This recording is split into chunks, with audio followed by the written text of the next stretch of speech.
Happy Saturday, webheads! Welcome back to Comic Book Corner 2.0. It's time for that latest FOC video powered by my local comic book shop, Comic Central, that sends me newsletter each and every week sharing the latest, the greatest, the newest comic books getting ready to hit store shelves. So if there's any books that I talk about here today that you want, make sure you let your comic book shop know. So with that being said, guys, let's get started with this week's FOC. All right, guys, so here we go. Kicking it off with Marvel, we have Spider-Punk Arms Race Issue 1.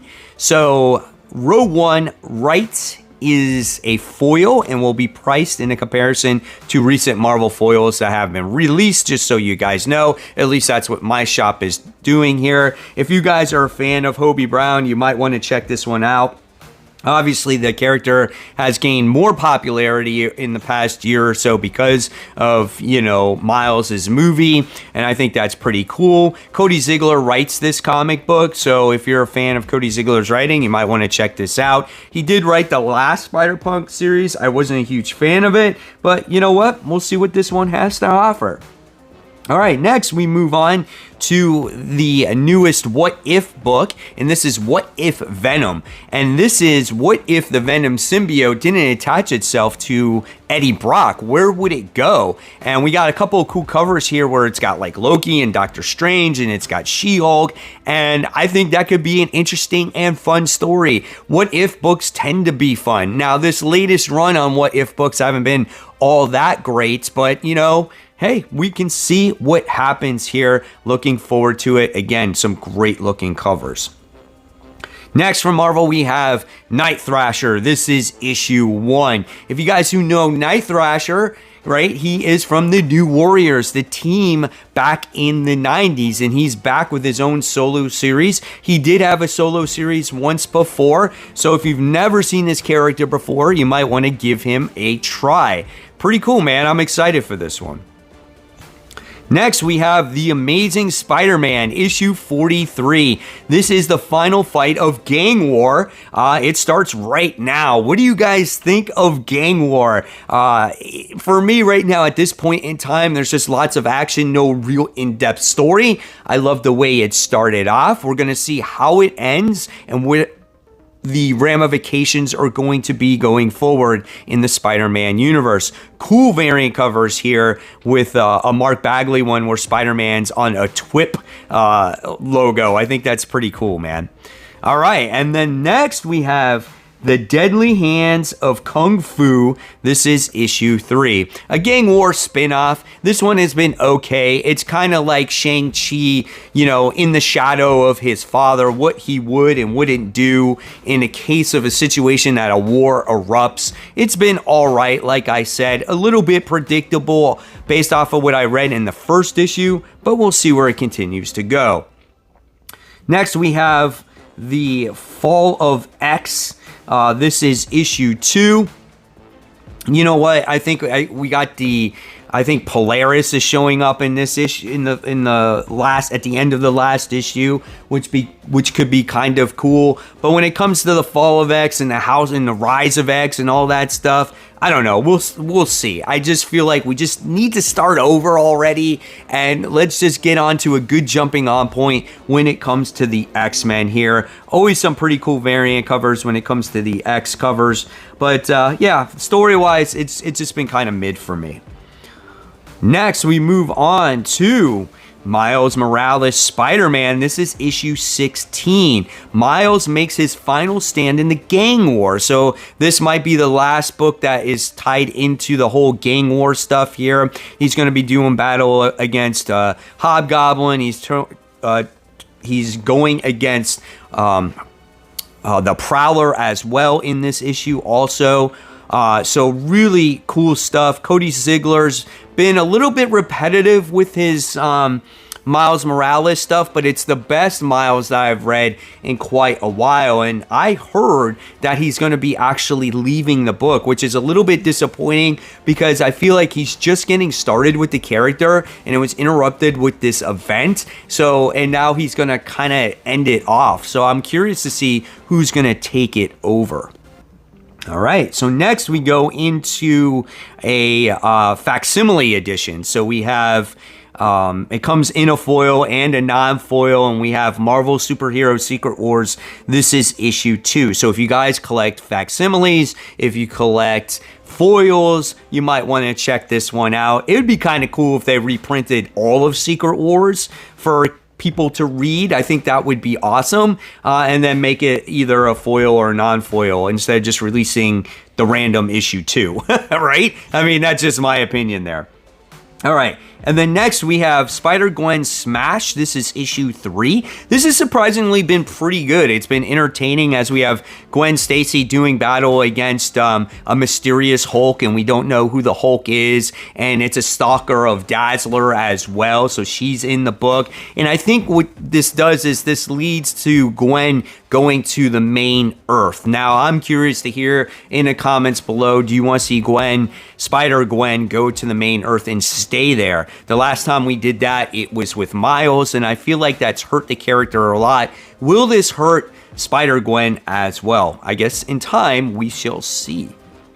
All right. More Spider-Man stuff. A lot of Spider-Man on this FOC. We have Superior Spider-Man. This is issue 4.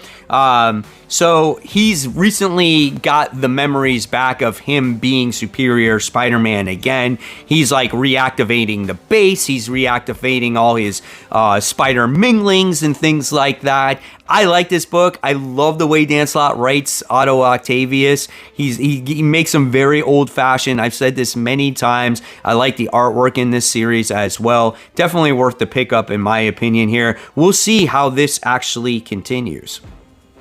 All right.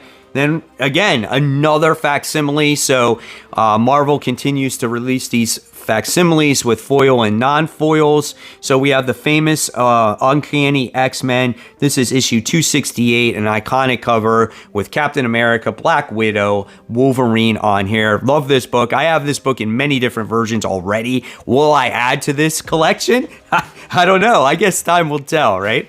All right, and then we move on to Vengeance of Moon Knight. This is issue 2.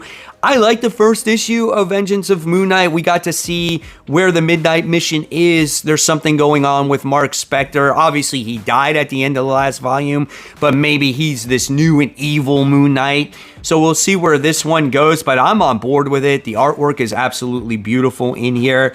A couple of cool variant covers if you collect them. So check it out. All right, next, this is Wolverine, issue 43. The Sabretooth War continues. At this point, we're on part 3. I thought part 1 was really good, really brutal, as we get to see a different bunch of Sabretooths team up with the original Sabretooth. And all these Sabretooths were from different Earths, and they're trying to take on, obviously, Wolverine and get revenge on Krakoa for putting him in prison. And at the end of issue 1, I was just left with my jaw dropped. It was very gory, a little bit bloody. Nothing wrong with that. Looking forward to the next issue here. All right, so now we move on to the Indie Gems, and we move on to a highly anticipated book. This is Thundercats. This is issue 1. Ton of variants here, guys, that you can choose from. If you are an 80s kid, you know what the Thundercats are. I'm looking forward to seeing this all in comic book form. If it starts off the same and how the adventures, differ from the cartoon and whatnot. But I think this is going to be fun as we get introduced to all these wonderful characters that we once knew and loved on the cartoon series. Love the action figure variant there. That is so sweet. All right, and then here's some of these other indie books that we're checking out here. You might want to go and see what they're about. This is Cemetery Kids Don't Die. This is issue 1. So this is from Ani Press. And there's definitely quite a few variants for that one as well. Then we move on to a mini series here. This one is called One Hand. This is issue 1. So I'm trying to see what this one is about. I'm not going to read that one. Again, if you want to check out some of these indie gems that I don't know too much about, go ahead and check them out. Then we have Roman Ritual. This is issue 1. This is a horror book from Scout. This looks a little bit creepy, man. I tend to stay away from the Scout books in general because they tend to be a little bit overpriced for me, and there's not a lot of content in them. But if you like horror books, though, this looks really, really creepy. All right, next we have from Boom, we have Mighty Morphin Power Rangers, The Return. This is issue 1. So, yeah, if you guys are a Mighty Morphin Power Rangers fan, this definitely could be for you. It looks like the Power Rangers are coming back. The return of the original Rangers. I've never been a huge Power Ranger fan, so unfortunately I'll be passing this one up, but again, I'm looking out for you guys. All right, and then we have another book from AWA. This one is called The Resistance Universe. This is called You and I, and this is The Resistance Universe Returns in a New Tale by J. Michael Straczynski. So if you guys are a fan of Straczynski's writing, you might want to pick this one up. There was a lot of things that happened in the AWA Upshot universe when it came to the superheroes, how they wind up forming together, how they wind up getting their powers. So it looks like we're going to be revisiting that one. All right. And then we have a very weird comic out here, guys. And this book is specifically for adults only, and it will be special order only. This is wild that we are selling this in maybe a comic book shop, but this is Penthouse Comics. That's right, Penthouse is now a comic book. We have some interesting variant covers here. Obviously, they're all censored. I can't see anything, but if you're into that type of thing and you want to pick it up, there you guys go. Penthouse, now in comic book form. So there you have it, guys. Are there any books that excite you? If they do, let your shop know that you want them, and let me know in the comments below what you're most excited for. And of course, guys, I'll leave you more content right here to check out. And as always, guys, keep buying, keep collecting, but more importantly, always read your comics. And one more thing, fins up. Let's get a win today.